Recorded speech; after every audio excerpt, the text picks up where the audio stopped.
The Healthcare Workers for Palestine movement in South Africa is currently hosting a vigil for all the health workers and journalists that have succumbed to Israel's bombardment of the Gaza Strip. Let's take you live now. And creates false equivalencies. We therefore rely on our teachers, poets, and linguists to keep true words alive. And I therefore have great pleasure in introducing our next speaker, Lina Al-Sharif. Lina, I'm proud to say, is a longtime friend. Lina is Gazan born and bred. She married a South African, Palestinian, and is now living in Doha. Lina is a poet, writer, and an English teacher working in Qatar. Interestingly, Lina is also a student of Dr. Rifat Harir, who was recently martyred. Lina continues to write work inspired by the Palestinian struggle for liberation. Thank you for joining us. Welcome, Lina.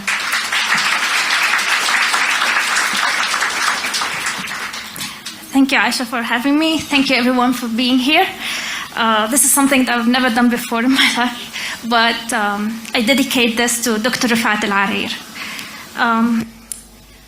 I wish I could say that I knew Dr. Rifat as a friend, or well enough to be paying him a proper tribute. Dr. Rifat's loss on December the 8th was untimely, tragic, and colossal. But let me tell you how even those of us who knew him in limited capacity like myself, his work was indelible. The change he made was significant. For those of you who came to know him after his assassination, or those who came to know him after his poem If I Must Die went viral, let me tell you, Dr. Rifat was a father of 6 children. He was a professor of English at the Islamic University in Gaza, and in the time I knew Dr. Rifat, he traveled a few times out of Gaza. One time to pursue his master's degree in London, second time to promote his book, Gaza Writes Back in the United States, and a third time he went to Malaysia to pursue his PhD. And then he came back to Gaza to help inspire the next generation of Palestinian writers and students, like myself. As a former student, we go a long way back. I studied with him 5 courses in the last 2 years of university. For little context, those times when I was a student, they were between 2007 and 2011. And in those years only, Gaza was placed under a brutal Israeli siege, and it witnessed the first full-scale Israeli operation called Operation Cast Lead. In the Operation Cast Lead, my university, the Islamic University of Gaza, was bombed, and it was partially destroyed. Yet, after 2 weeks, we were back into the classroom, and there was Dr. Rifat encouraging us to write about our stories. Because he thought that this is the way to shake off the despair of death, destruction, and siege. Dr. Rifat was one of the first people to have a Twitter account tweeting from Gaza back then in 2008. And he saw English as a tool to decolonize the Palestinian narrative. And he realized that the battle for our freedom starts with words.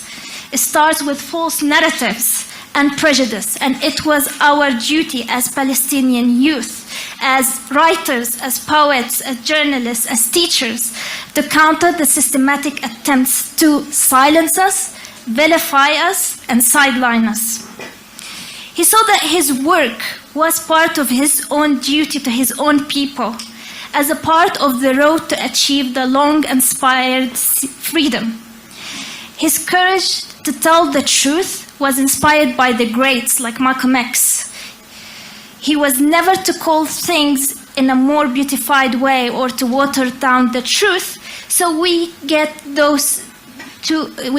sympathies of those who place conditions on the way that they could lend us their voice. He motivated us, and he always said that he learned from us. And Dr. Rifat's words of encouragement and support were never limited to the lecture hall. Even after graduation, Dr. Rifat would be the first one to tell you, apply for that job, get that scholarship, and opening up opportunities for publishing.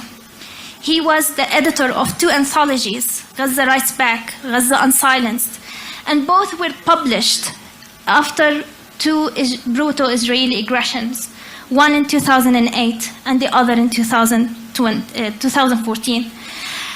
Dr. Rifat himself experienced first-hand loss when his brother was killed in 2014. And also, Dr. Rifat, for those who don't know, was the co-founder of a Palestinian initiative called We Are Not Numbers, in which he trained a lot of Palestinian students to write poems, to write stories, to write about the lives and about the suffering of Palestinians.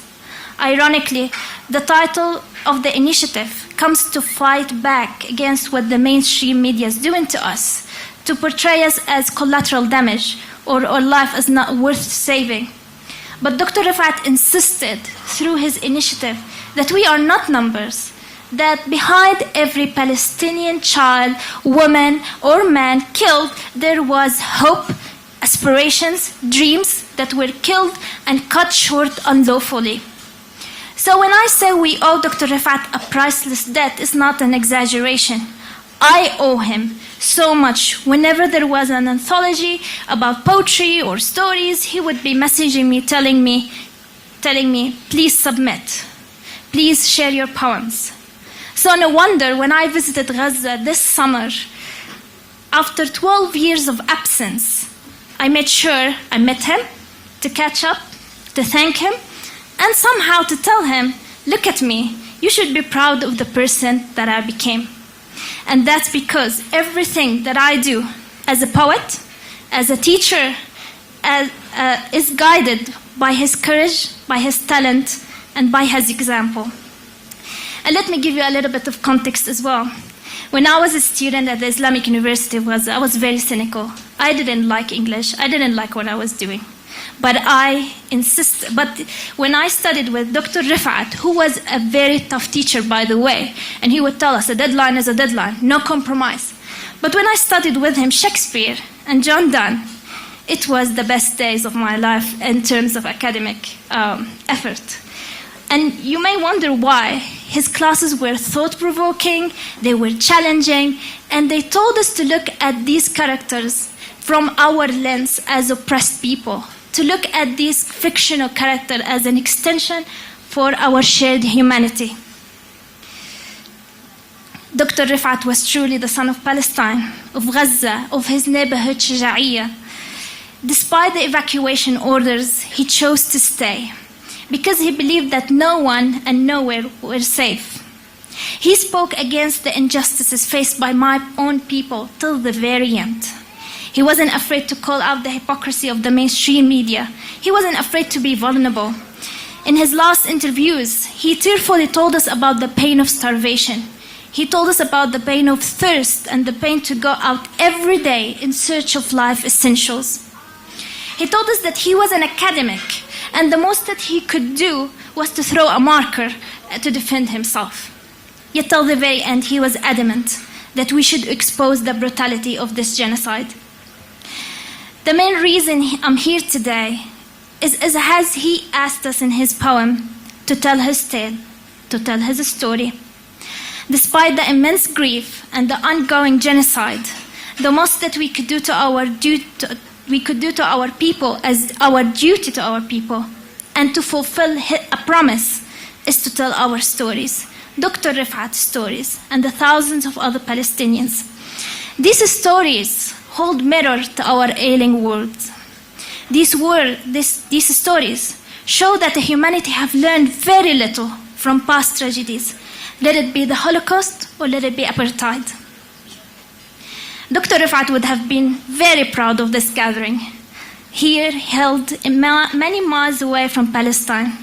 Sadly, both our nations have experienced so much pain and so much effort in seeking emancipation. I'm going to leave here with one note.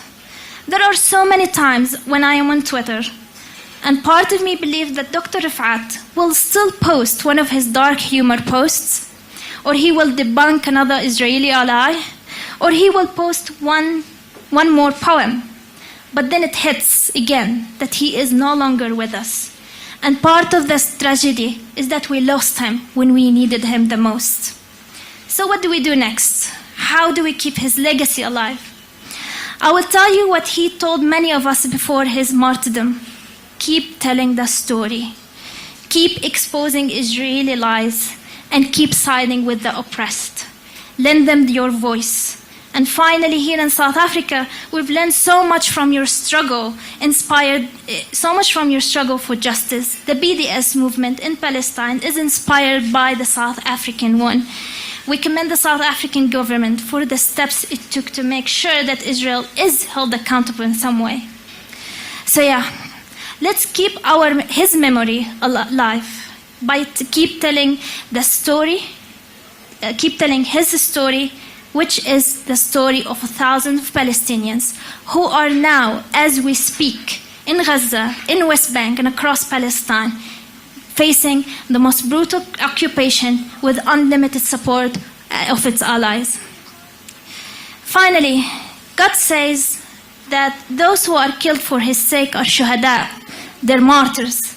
They are alive by his side. So in the grand scheme of things, when I think about the martyrdom of Dr. Rifat al-Arair, I also think that what an honor, what an end to life full of service to his own people, to his own family, to his own students, to his city Gaza, and to his country Palestine. We will not stop in his honor. We will not stop in his name. We will keep exposing Israel till Palestine is free from the river to the sea. And finally, I would like to read the final poem that he wrote before he was killed on December the 8th. The title of the poem, If I Must Die. If I must die, you must live, to tell my story, to sell my things, to buy a piece of cloth and some strings, make it wide with a long tail, so that a child somewhere in Gaza, while looking heaven in the eye, awaiting his dad who left in a blaze, and bid no one farewell, not even his flesh, not even to himself, sees the kite, my kite you made, flying up above, and thinks for a moment an angel is there, bringing back love. If I must die, let it bring hope. Let it be a tale. Thank you so much.